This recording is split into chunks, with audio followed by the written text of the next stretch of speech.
Professor Hilton, o Paraná é um vazio demográfico. Precisa de gente, pois só tem índios, né? Essa afirmação pode parecer preconceituosa, discriminatória e racista, né? Mas acreditem, né? Moveu uma das campanhas mais intensas de imigração do Brasil, né? Exatamente.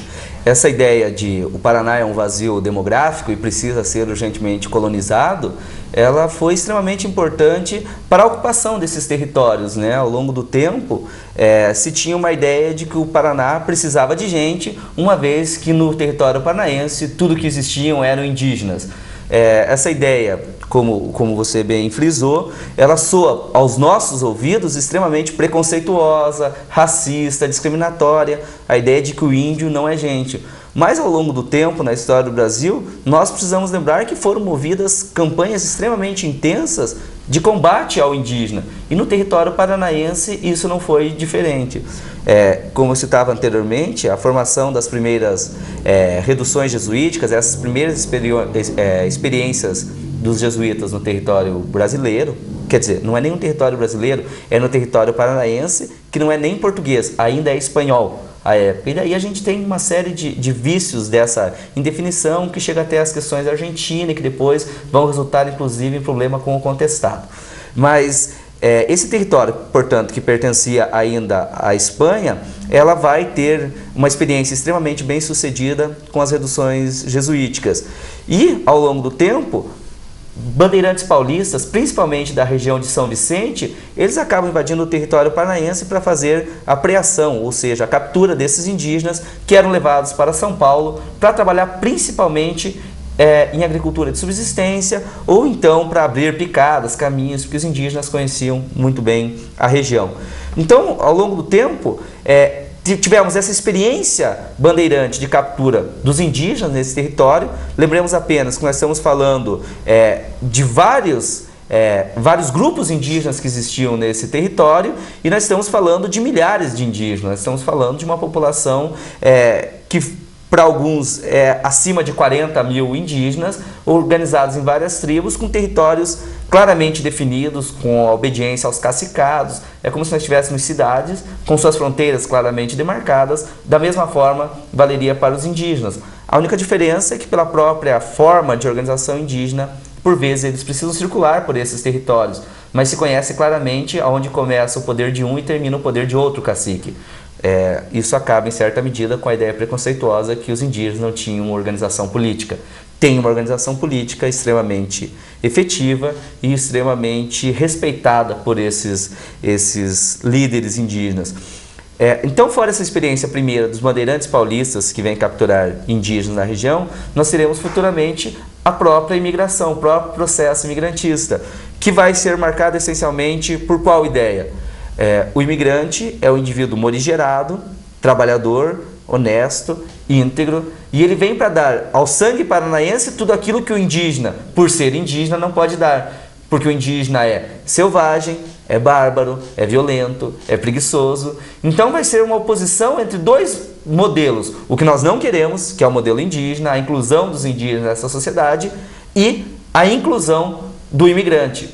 Só que a vinda dos imigrantes para o território paranaense implica, em certa medida, que eles vão ocupar um território que já é ocupado por alguém. Nós sabemos que era ocupado pelos jesuítas, mas a propaganda que se fazia para os imigrantes à época na Europa era a seguinte: vão para o Paraná, porque lá não existe nada, não existe ninguém. Então o território seria facilmente conquistado. Quando os imigrantes chegam aqui, a realidade que eles vão se deparar é completamente outra. Tá certo. Bom, vamos falar um pouquinho agora sobre a mineração do Paraná, né? Os portugueses que procuravam riquezas nas costas do Brasil descobriram ouro no Paraná, né? Sim, como eu falei anteriormente, o primeiro ouro descoberto no Brasil é um ouro descoberto na região de Paranaguá.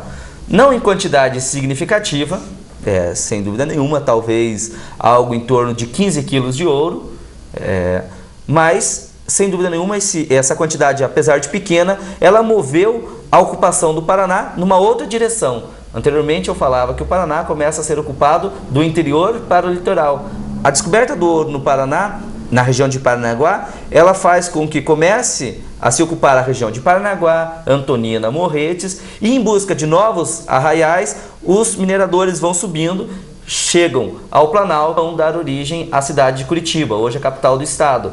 Na sequência, nesse período de transposição entre o litoral e o Planalto, você pode ver pelas próprias cidades que vão se formando, Arraial Queimado, várias cidades que já está efetivamente o nome ligado a esse processo de mineração.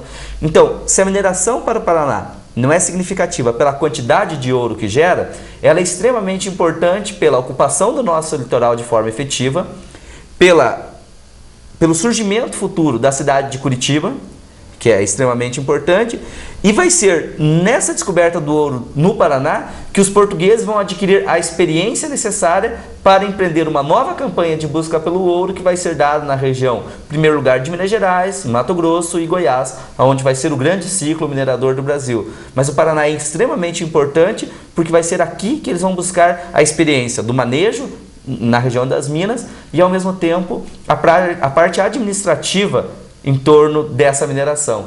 E lembremos apenas que essa busca que traz os portugueses para o Paraná é, em certa medida, aquela busca que sempre moveu os portugueses, né? A riqueza fácil, o lucro muito grande, e o ouro vai sintetizar tudo isso, né? Então, os portugueses chegam no Paraná para cumprir aquilo que, em certa medida, sempre os moveu, a busca por metais preciosos. Da mesma forma que já tinha acontecido anteriormente com os espanhóis, que tinham descoberto as minas de prata no Potosí, em grande quantidade. Aí os portugueses, então, acham que no Brasil também, rapidamente, eles vão encontrar ouro, mas esse processo demora até o século XVII, e a partir dali descobre no Paraná, e aí fica fácil descobrir em outras regiões do Brasil. Tá certo. Bom, estamos conhecendo um pouquinho da história da ocupação do Paraná, né? Bom, falando de um fator de integração, né, que foi o tropeirismo, uma atividade econômica desenvolvida no sul do Brasil, né? Sim, o tropeirismo eu considero uma das atividades econômicas mais importantes da história do Paraná, porque ao mesmo tempo em que ele é uma atividade de caráter econômico, ele acaba fazendo a ligação com o território brasileiro como um todo. Vai ser a partir do tropeirismo que nós teremos a ligação, por exemplo, do restante do Brasil com o Rio Grande do Sul. Será a partir do tropeirismo que nós fixaremos definitivamente as fronteiras sul do Brasil, uma vez que, pela mineração que acontecia na região de Minas Gerais, ficou muito mais tentador quem produzia gado no Rio Grande do Sul pertencer ao mercado brasileiro do que se anexar a um mercado espanhol. Então o tropeirismo tem essa importância por efetivamente a partir dele possibilitar a anexação do território sul do Brasil. Tá certo.